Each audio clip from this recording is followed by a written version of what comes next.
color. The continuing story of Peyton Place.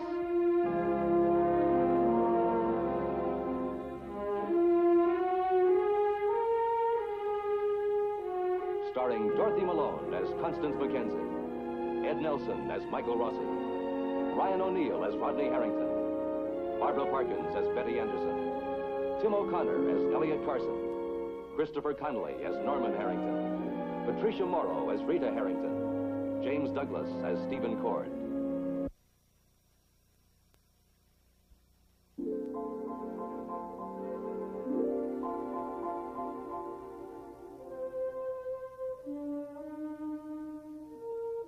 A girl named Jill. Jill Smith. At least, that's what she calls herself. Tonight, she's looking for something, for someone. It is almost as if a magnet at the bookstore on the square was pulling her along. She has been pulled along since the moment when she stood in the shadows of a diner on Peyton Place Wharf and watched Dr. Michael Rossi administer emergency treatment to a baby girl. Later, she showed up at Doctor's Hospital and claimed the infant was hers. Now, the magnet continues to pull. Pull her toward Constance Mackenzie Carson. Allison. Allison. Oh, I'm sorry. Did you want something?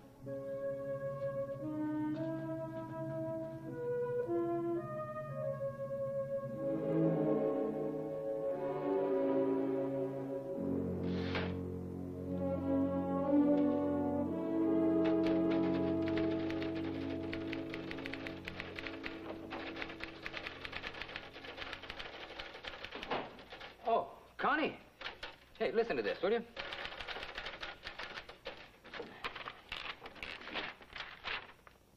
There's a foot of ice on Indian Pond and a romantically full moon promised for Saturday.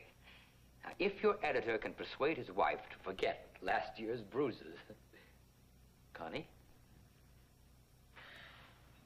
As I was closing up, I saw a girl outside the window.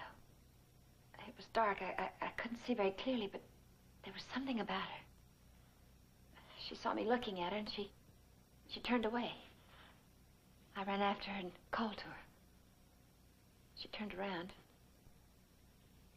She really didn't look like Allison. At all, not at all.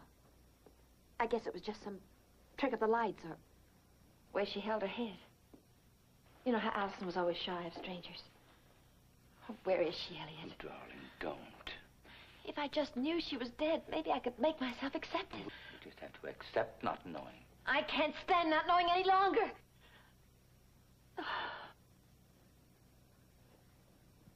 Oh, I thought I could. I thought if I threw away all her things, everything that reminded me of her, that I could learn to forget.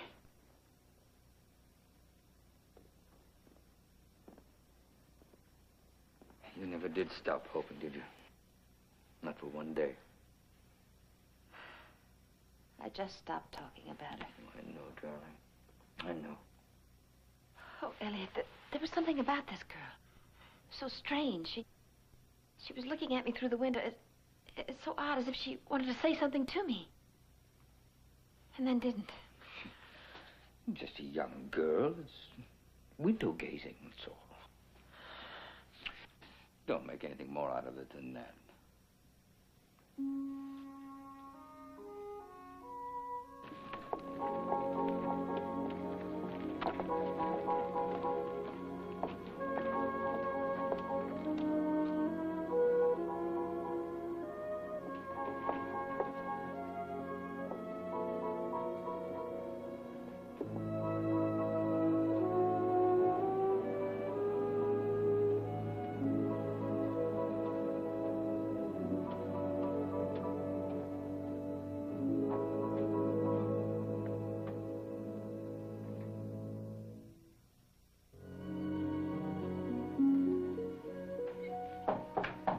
Door's open. Yes? I'm looking for Mrs. Hewitt. It's me. You want to rent a room? Yes, I got your name at the post office.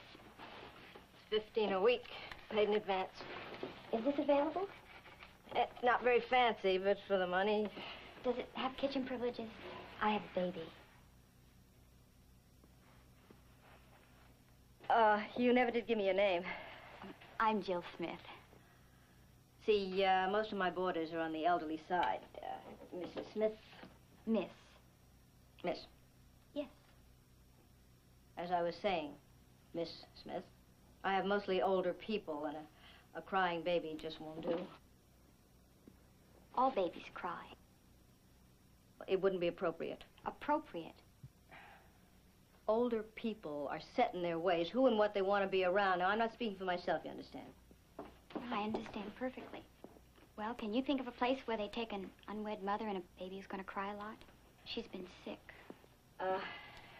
If I can make a suggestion, Eli. But whatever place you try next, they don't have to know anything about you. Just give your name as Mrs. Smith. It might help. Now, look here. First, you turn out Eddie Jacks. Now, it's this young lady. What does it take to qualify? Is this a country club or a boarding house? Same as it does anywhere. Good moral character. Moral character, my Aunt Emma. I'm sick and tired of you making snap judgments. Well, Mr. Carson, I wouldn't presume to judge. It's a simple matter of business.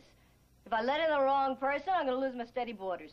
Well, you're going to lose another one right now unless you give this room to this young lady. I mean it.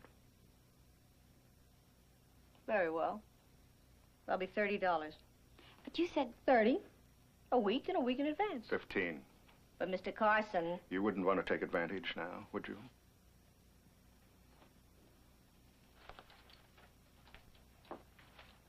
Here's your key. I'll write your receipt. Well, it's all yours. Not very well equipped for a nursery. I'll manage. Mrs. Hewitt said your name was Mr. Carson? Eli Carson. I run the general store here. And Mrs. Hewitt. Thank you. You're welcome, I'm sure. I thought I saw the name Carson over the newspaper office. Yes, you did. That's my son, Elliot. He's editor of the Clarion. Oh. And if you look real sharp, you'll see my daughter-in-law's name on the bookstore. Goodness, your Carson's just about on the town. No. We just like to brag. Sounds like an interesting family. You might say that.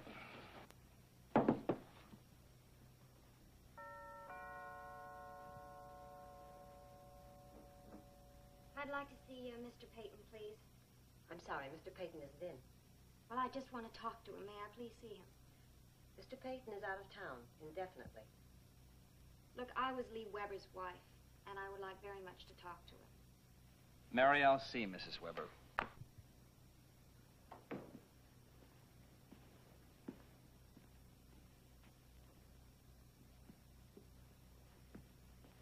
Please, sit down, Sandy. What do you want? After all, I am the widow of the man you killed. What do you want, Sandy? Tell me, was it really an accident? I've got to leave in a few hours, and it's too late now. For leave, that is. Yes, it was an accident. Well, I believe you. Lee always was asking for it, but I guess that's what made him exciting and made him dead. Are you handling the funeral? Yeah, that's right. And I'm all soft and gooey inside. Man, I hate this house. It gives me the creeps. You know, when I got word of Lee's death, it was like somebody told me the cat fell off the roof. Nothing. Absolutely nothing. But I was his wife, and I guess I owe him a decent burial. All soft and gooey inside. I'm gonna sell his shack. Oh, excuse me, his house. It should bring a fortune. And I'm gonna get him a nice, fancy carved headstone with his name on it, the date he was born and died. Did you know that his real name wasn't Lee, it was Leroy? I'm not sure you'll be able to sell that house. Do you need any money, Sandy? You know, you and your grandfather don't have big hearts, but you do have big checkbooks. Oh, you know, the last time I was in this house, your grandfather gave me an envelope with $50 bills in it to leave Rodney alone and disappear for good. And you should have seen his face when I threw the money all over the stairs. But you did disappear, didn't you? Yes, I did. But not with his money and not because of it. He couldn't buy me off, and neither can you. All right, forget it. If you can handle the funeral, maybe you need something for your trip back to California. California. That's where everyone goes for a fresh start, isn't it? Well, good evening, Mrs. Cord. Look, Sandy, if you need something, say so. Otherwise... And Mrs. Cord isn't going to be Mrs. Cord much longer, so I've heard. I'll show you the door. I tried to tell you she and Rodney were just on the shelf waiting for a chance. This way. I want to see Mr. Peyton. Mr. Peyton is in a clinic in Boston. He can't have any visitors. Send him a letter.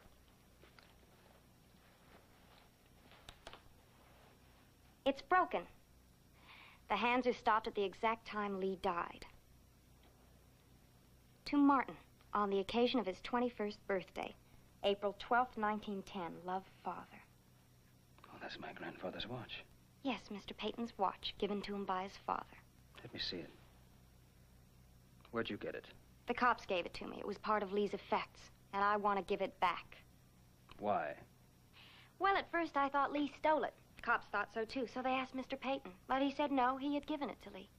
So I want to give it back to him, just like I gave the money back, because I think it's bad luck, like everything from this house is bad luck. I'll see that he gets it.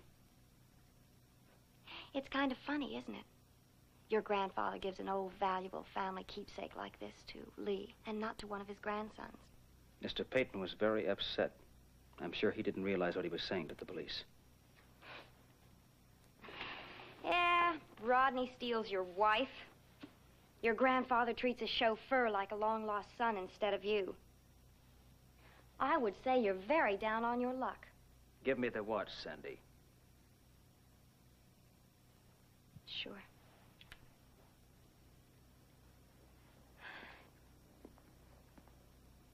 Goodbye, Mr. Cord, and good luck.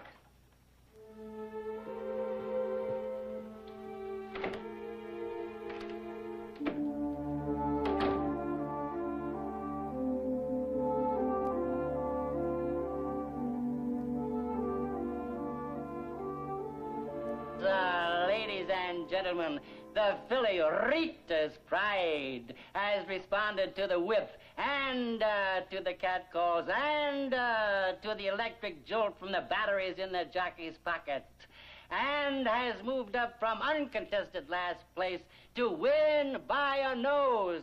And in the winner's circle, Mrs. Norman Harrington III, Jr., formerly Miss Rita Jacks of Palm Beach, Joplin. And Peyton Place has just accepted the traditional bouquet. Thank you. Now, sir, may we have a word from the lovely Mrs. Harrington? Oh, yes. Oh, Mrs. Harrington, hi. Hey, how does it feel to be the owner of the only three-legged horse winner this season? Three-legged horse? Oh, well, yes, it's really quite...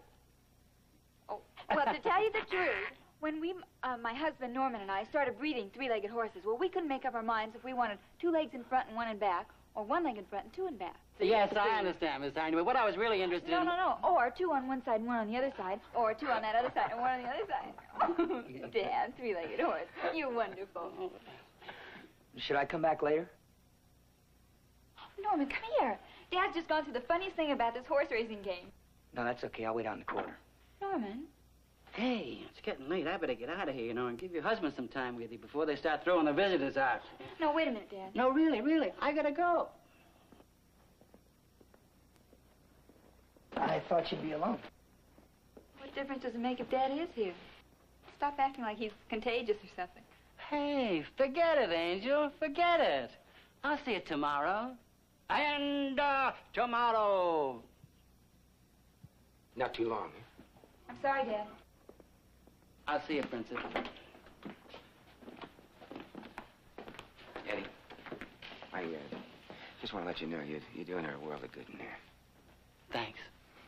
See, she has to become interested again in the future. I know, Doc, but how's her present? Well, considering her condition, I think she's coming along nicely.